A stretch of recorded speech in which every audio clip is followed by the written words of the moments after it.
अब हम अगर कोई भी प्रभु श्री कृष्ण की भावनात्मक झांकी बनावे, बहुत मंगलमयी बात है, ध्यान रखना।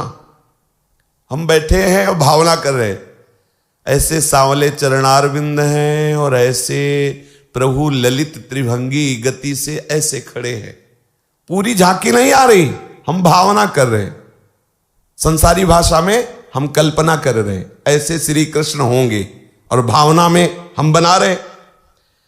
और कितने समय के लिए? बोले एक क्षण के लिए।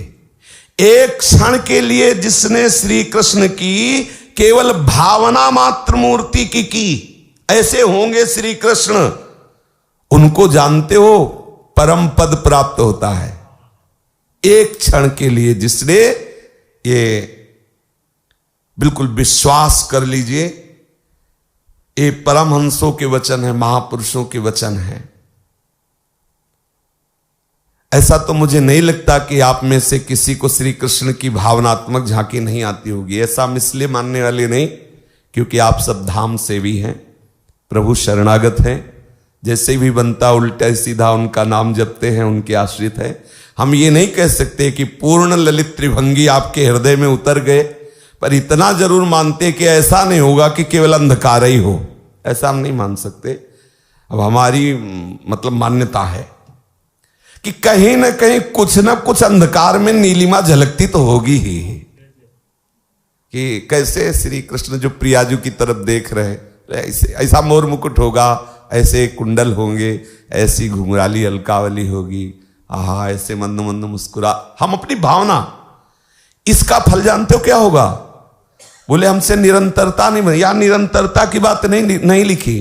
एक क्षण, एक क्षण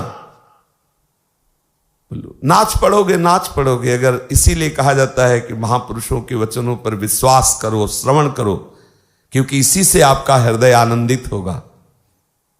प्रभु आनंद स्वरूप है। कितना आनंद अभी आ रहा है कि अब हमारी दुर्गति नहीं हो सकती। अगर हमसे गलती भी हो जाए तो दुर्गति, क्योंकि हमारे पास ऐसे ऐसे सब जमा है।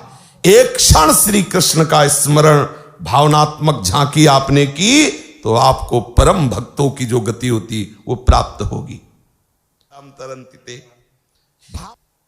सकृत, ये देखो बहुत ध्यान देने योग्य बात है। हम इसी से जीवित हैं, इन्हीं वचनों से हम जीवन धारण किए हुए हैं। नहीं, कोई हमें बल नहीं है जिसके पास भाई तपस्या है, साधना है, जब तप है, वो तो उसका आश्रय ले सकता है। अपने तो पूरे के पूरे सब सवयंग गुणहीन, सही में गुणहीन हो। ना हम आसनों में बैठ सकते हैं, ना हम ध्यान लगा सकते हैं, ना हम दावा पेश कर सकते हैं किसी पुण्य का, कहीं जाना आना नहीं। एक ही बात है, इन महापुरुषों के वचनों पर विश्वास है।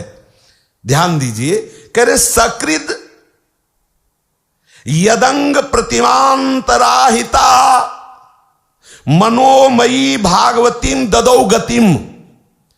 किसी एक अंग का यदि आप हमारे श्री कृष्ण का मानसिक ऐसे भावनात्मक ध्यान कर ले तो आपको दुर्लभ गति प्राप्त होगी। ये परमहंस शिरोमणि श्री सुखदेव जी परीक्षित को कह रहे हैं और भगवान व्यास देव जी ने इसकी रचना की है। कह रहे हैं सकृद माने एक बार, यदंग किसी श्री अंग की, या पूरी मनोमयी जैसी हमारी भावना है उसके अनुसार हम श्री कृष्ण की भावना करते हैं। मनोमयी भागवतीम ददौ गतिम, उसे भागवतिक गति प्राप्त होगी, दुर्लभ गति प्राप्त होगी। सा एव नित्यात्म सुखानुभूत्या व्युदुस्त मायोंतर्गतो ही किम पुनः। प्रभु श्री कृष्ण उसके मुख में चले गए अघासुर के, अब उसके उद्धार में, उसकी दिव्य गति में क्या आश्चर्य होना चाहिए। अरे आश्चर्य की बात तो यह है कि कोई कितना भी मलिन हो, श्री कृष्ण के किसी श्री अंग का ध्यान कर ले तो परम गति को प्राप्त होता है। जो अखिलेश